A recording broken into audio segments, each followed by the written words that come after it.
Subscribe now and press the bell icon. Never miss an update.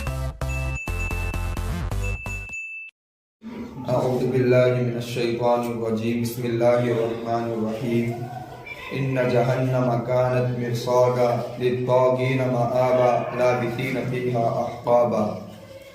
قرآن کریم کی یہ عادات رہی ہیں کہ جہاں قرآن کریم نے منکروں اور کافروں کا ذکر کیا ہے وہیں پر قرآن کریم نے جنتیوں اور متقیوں کا بھی ذکر کیا ہے، لہذا یہاں سے اللہ پاک نے کافروں کا ذکر کیا ہے کہ کافر لوگ جو جہنم کو، جنت کو اور حساب و کتاب کو جھٹلاتے تھے ان کے لیے دردناک سزا ہے۔ اللہ پاک نے اس کو بیان کیا ہے، ان جہنم کانت مرصادا للطاغین مآبا لابثین فیہا احقابا۔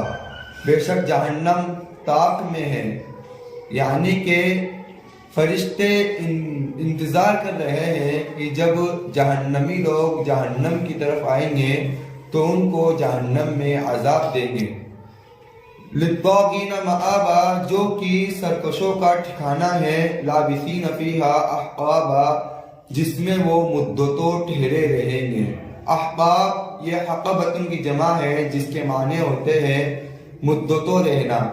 بعض مفسرین نے اس کی یہ بھی تفسیر کی ہے کہ ایک لمبے زمانے کے بعد کافروں کو جہنم سے نکال دیا جائے گا، لیکن یہ تفسیر صحیح نہیں ہے، چونکہ قرآن نے اور بھی دوسری جگہوں پر ارشاد فرمایا ہے کہ کافر لوگ جہنم میں ہمیشہ ہمیشہ رہیں گے۔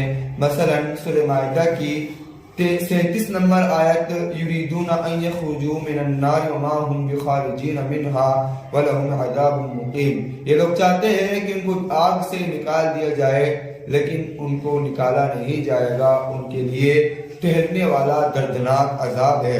لہذا اس سے یہ ثابت ہوتا ہے کہ کافروں کو جہنم سے نہیں نکالا جائے گا بلکہ وہ ہمیشہ ہمیشہ جہنم میں رہیں گے۔ لا يذوقون فيها بردا ولا شرابا الا حميما وغساقا۔ ان کو جہنم میں نہ کسی ٹھنڈک کا احساس ہوگا، نہ کسی ٹھنڈی چیز کو چکھایا جائے گا اور نہ ہی کسی قابل پینے والی چیز کو ان کو چکھایا جائے گا۔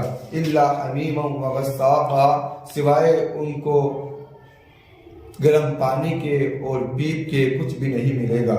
جزاء وفاقا، یہی ان کا پورا بدلہ ہوگا، چونکہ انہوں نے اعمال ہی ایسے کیے تھے اس لیے ان کو اسی اعمال کے حساب سے ان کو سزا بھی مل رہی ہے۔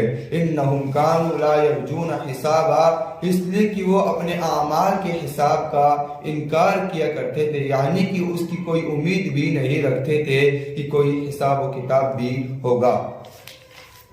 وَكَذَّبُوا بِآيَاتِنَا كِذَّابًا، اس لیے کہ انہوں نے ہماری آیتوں کو بھرپور اچھی طرح جھٹلایا، وَكُلَّ شَيْءٍ أَحْصَيْنَاهُ كِتَابًا، اور حالانکہ ہم نے ہر چیز کو کتابی شکل میں محفوظ کر رکھا ہے۔ فَذُوقُوا فَلَن نَّزِيدَكُمْ إِلَّا عَذَابًا، تم چکھو، ہم تمہارے لیے عذاب کی سوا اور کسی میں بھی زیادتی نہیں کر سکتے۔ یہاں سے کافروں کا ذکر اس صورت میں ختم ہوا ہے۔ اس کے بعد اللہ پاک نے متقیوں کا ذکر فرمایا ہے کہ متقیوں کو اللہ پاک جنت میں کیا کیا نعمتوں سے نوازیں گے۔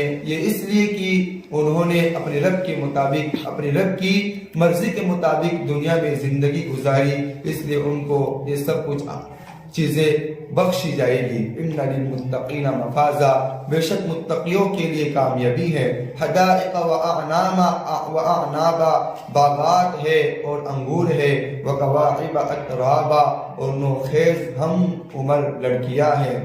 وکأسا دہاقا، اور بھرپور لبالب جام سے بھرے ہوئے گلاس ملیں گے۔ لا يسمعون فیہا لغوا ولا کذابا، نہ وہ جنت میں بےہودہ باتیں سنیں گے اور نہ ہی جھوٹ۔ جزاء من ربک عطاء حسابا، یہ تیرے رب کی طرف سے بدلہ ہوگا اور ہر شخص کو اسی اعمال کے حساب سے عطا کیا جائے گا جس اعمال کے وہ مستحق ہے۔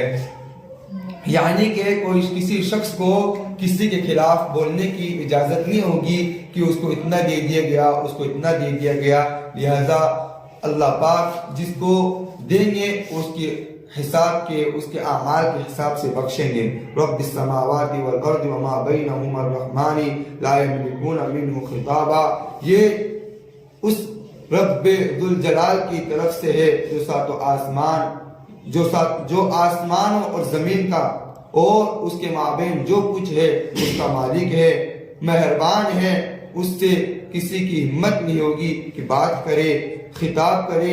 یوم یقوم الروح والملائکۃ صفا، جس دن ہر ذی روح یعنی کہ انسان اور فرشتے صف در صف کھڑے رہیں گے۔ لا یتکلمون الا من اذن له الرحمن وقال صوابا، کسی کو بھی بولنے کی اجازت نہیں ہوگی مگر جس کو رحمان اجازت دے اور وہ ٹھیک ٹھیک بات کہے، یعنی کہ کسی فرشتے کو، کسی انسان کو کسی کے تئیں سفارش کی اجازت نہیں ہوگی مگر جس کو رحمان یعنی اللہ پاک اجازت دے دے سفارش کرنے کی تو وہ شخص اور فرشتہ سفارش کرے گا۔